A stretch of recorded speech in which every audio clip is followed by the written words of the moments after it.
Well, good afternoon, and thank you so much for coming here today. I've been receiving a lot of questions about the mayor's upcoming efforts, and so I really appreciate the opportunity to talk with you all.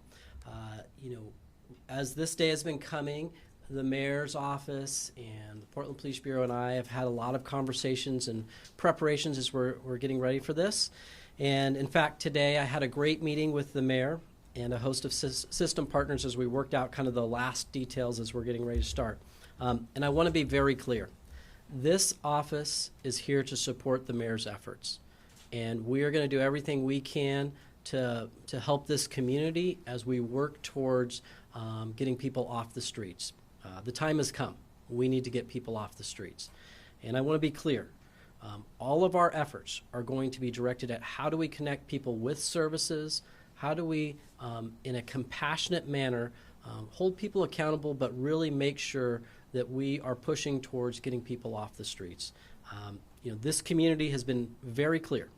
We are exceptionally compassionate and generous, and we have built a huge infrastructure and really a massive support network about how we can help people get off the streets. And so it's time to start that effort. And this isn't going to happen overnight. So I want to set expectations and make sure we're clear. It's not going to be perfect to start, but we are going to work hand in hand with the mayor, with Portland Police, with our homeless service outreach programs, with the county, and with anyone else who wants to join this effort. But it's time to help people get off the streets. And I'll certainly be happy to take your questions. I want to let you know that, yes, I have all my misdemeanor attorneys are going to be working on this. I've also assigned my senior deputy district attorney, J.R. Ujafusa, to help coordinate efforts with Portland Police Bureau as we go forward. All right. Any questions I can answer from you all?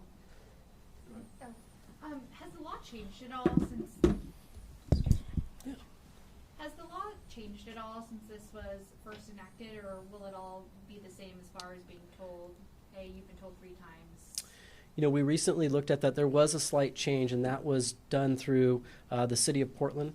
The 3 times part was removed, and the ordinance is under, I think it's chapter 14. So I would recommend folks take a look at that. We went through it today, but the basics are that if there is shelter available, and that was part of the discussion today with the mayor, is that there is shelter available. And we've been very clear that we want to be a system partner with the mayor, and right now there's shelter beds. He said as many as 800 are open, and that means it's time to start getting people off the street. So no more 3-time warning?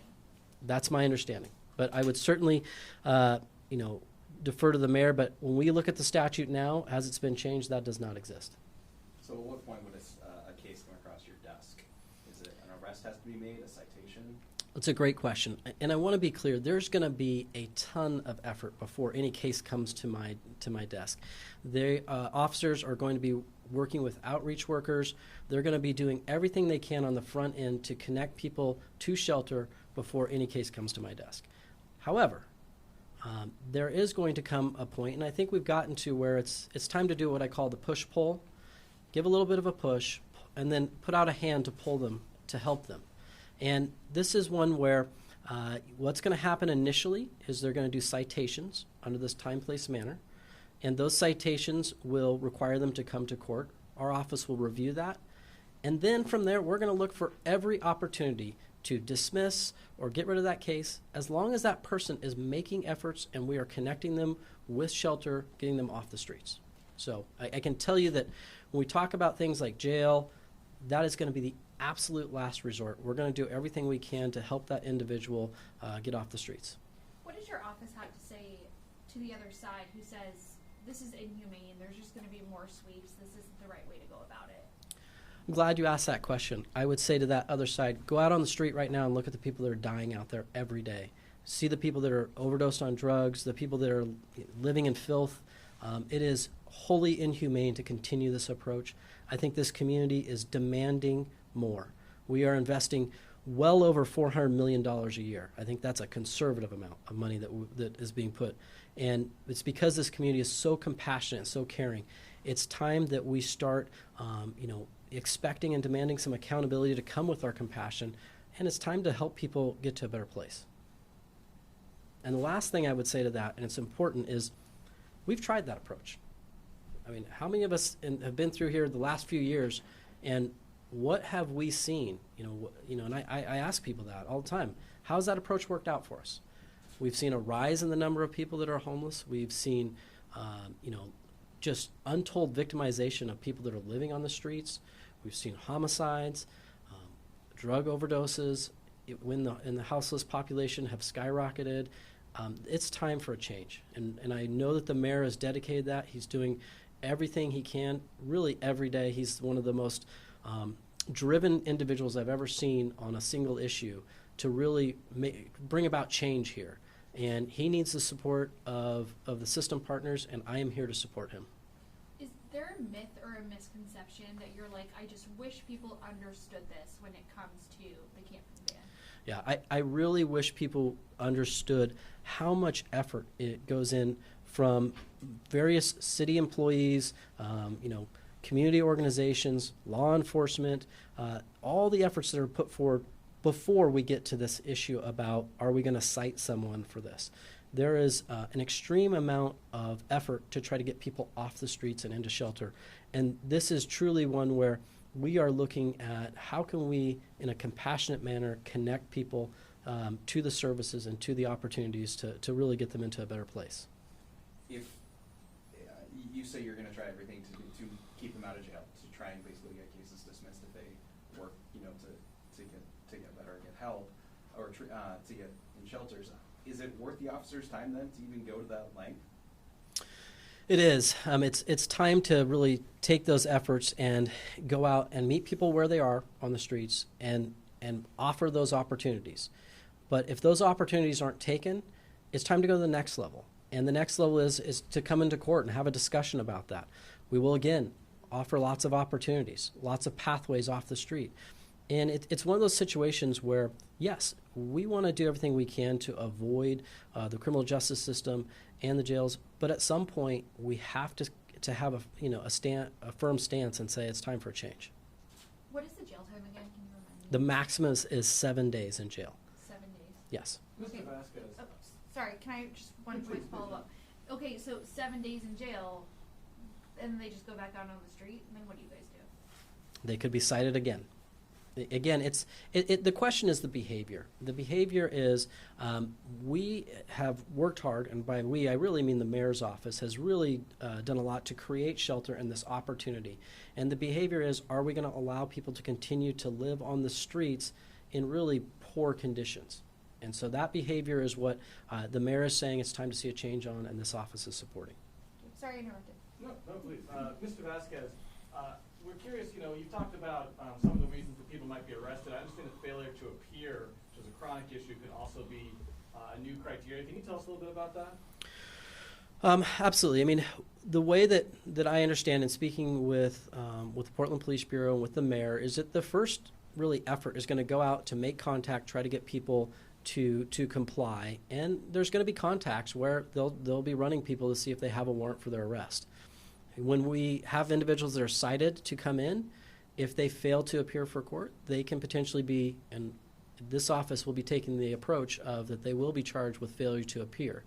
3 FTAs, 5 FTAs? The court currently has a standard of 5. If it were given my choice, it would be 1. I mean, that's just, but I'm only one part of the system. I'll certainly continue to advocate for that change.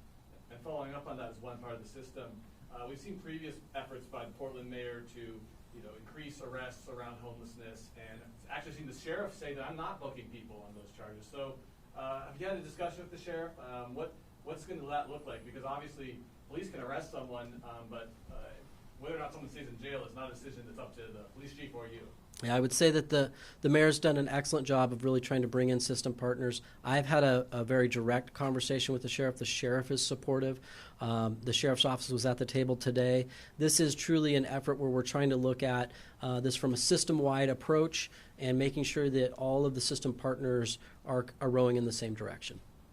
I understand that citations, for fines, for some, maybe for fires or campfires, is that something that your office is going to be processing? Certainly if it's a city code ordinance, will be something that we'll look at if it falls under the area of, is it a potential crime or not. We'll be looking at those, yes. Can you looking at, Well- to enforce a fee or to hold someone for not paying those citations? What we're talking about is we're looking at those ordinances, the ones that could involve jail time. Those are the ones that we'll be reviewing, determining if we're issuing criminal charges. That's where we typically get involved. Like, for example, my office, we don't prosecute or deal with traffic tickets. Like, that's not our jurisdiction.